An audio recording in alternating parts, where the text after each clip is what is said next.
On a bright sunny day, a group of terrorists rush towards a statue of Superman and set up explosives. One of the terrorists shouts at a civilian to get back. The explosives are set off and explode, destroying the Superman statue. As the smoke from the detonation clears, Superman comes down from the sky. With an aura different than his usual, Superman is no longer a symbol of hope, but a symbol of fear and control. The Flash arrives and asks Superman about the situation. He then runs around the city looking for the terrorist group. He eventually finds them and ties them up together. Superman asks the group who they are, and one of the terrorists says that they are OPATS, or Ordinary People Against the Rule of Superman. One of the other terrorists says that they are not, and that they have not decided on a name yet. Cyborg then contacts Superman and tells him that, after reviewing the footage, there were actually 5 terrorists, and that they are missing one. With Superman and Flash leaving the scene, it is revealed that the 5th member is actually a shapeshifter, and was disguised as a bench placed right beside the group. He is told to stay hidden, but as he tries to help the group, the Flash arrives and tells him that he has less time than he thinks, and tells Superman that their guy is a talking bench. The shapeshifter gets angry and transforms into a dinosaur. After threatening the Flash, Superman gets called over and knocks the shapeshifter down in one hit. Superman grabs the shapeshifter by the neck, and the shapeshifter surrenders and asks Superman not to hurt him. The Flash then asks him if he knows him, as he seems familiar. Back in the Hall of Justice, the Justice League thinks about what to do with the superpowered terrorist, and says that they should be consistent in what they do. After knowing that the shapeshifter is Luke McDonough, Plastic Man's son, they invite him over. Just like all the other superpowered criminals, Luke must be taken to the trench. Green Lantern escorts Luke to a cell. In the Hall of Justice, Flash informs Superman that he's coming. Wonder Woman tells Cyborg and Sinestro to keep this person in their sights, to keep him targeted, and to not hold back if he tries to do anything. Patrick O'Brien, Plastic Man, then walks towards the Justice League. He enters with a smile and says that he likes what they've done with the place, sarcastically saying that the place gives a crushing feeling of oppression. Wonder Woman asks him what he wants, but it seems like what he wants is pretty obvious. Superman tells him that he can't release his son, but Plastic Man tells him that he can, and that's the point of being a despot, a ruler who abuses his power.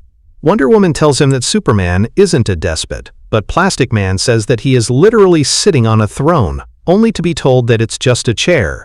Plastic Man then asks them if they really think that they are still the good guys, especially with Sinestro in the group, looking like a bad guy without even trying to hide it. However, he is told that they have heard enough and that they will not change their minds about the situation. Plastic Man then gets angry and asks what's wrong with Superman. He says that it all started after Superman's kid's death. But right before he finishes, Superman rushes towards him and gets held back by the Flash. Superman then tells Plastic Man to leave, and he does. Barry walks out with Plastic Man and tells him that Clark is in a bad place. Flash asks if he preferred Clark with the underwear, but Plastic Man says that he preferred when he wore a smile. Flash says that he'll come around and that it may take some time. He defends Superman by saying that he doesn't run from his problems. The Flash apologizes about what happened to Luke, but Plastic Man apologizes too. He stretches his fingers into Barry's nostrils, into his windpipe, and puts him to sleep. Cyborg wakes the Flash up and asks him if he's okay. With a startled Flash, Barry says that Plastic Man is going after his son to break him out, but Cyborg reassures him and tells him that he's not. He says that Plastic Man won't be able to withstand the pressures of the deepest part of the ocean. The Flash then suggests that they should go over the schematics and look for any weak points that Plastic Man might exploit. As they discuss the points of entry, Cyborg tells him that he's not going to find these few weak points by chance. It is then revealed that Plastic Man was disguised as the Flash to gain information. He says to himself that the hard part isn't about shifting bodies, but stretching the vocal cords perfectly to mimic the voice. With the weak points pointed out, Cyborg tells the Flash that he'll let the Warden make sure that Luke is monitored. Plastic Man looks back at their picture together from when he first joined the team. He says that he would never forget those good times. However, before all of that, he was a criminal, and he won't forget that as well. He then proceeds to steal numerous power rings as he walks out. In the North Pacific Ocean, Plastic Man is with Woozy in a helicopter, preparing to break into the trench. Plastic Man thanks him for this, and Woozy jokingly says, "What kind of friend would I be if I didn't take you to the middle of the ocean and abandon you?" Plastic Man then tells him to lay low after this as he drops into the ocean as a tiny bullet to avoid attention. He says that he's avoided responsibility his whole life, from those he's wronged and those who needed him. He has hit rock bottom so many times, but has always found a way to sink even deeper. In the past, he was a criminal, a disappointment, especially to his son, as he was never there for him. He thought that being in the Justice League was enough to change, but in reality, it was just another excuse for never being there for his son. He then dives down to the trench in hopes of breaking his son out of the most secure facility ever constructed. As he enters the facility, he meets one of the guards and knocks him out. He steals his uniform and proceeds to the mess hall. As he enters, he finds all of the most unstable people on Earth put into a giant bubble under the most extreme pressure on the planet. He thinks that this is a horrible idea. He then approaches Kilowog and tells him not to react, saying that he can break him out of prison in exchange for information. He asks where his son is, and it seems that he is sealed in a cell in the basement.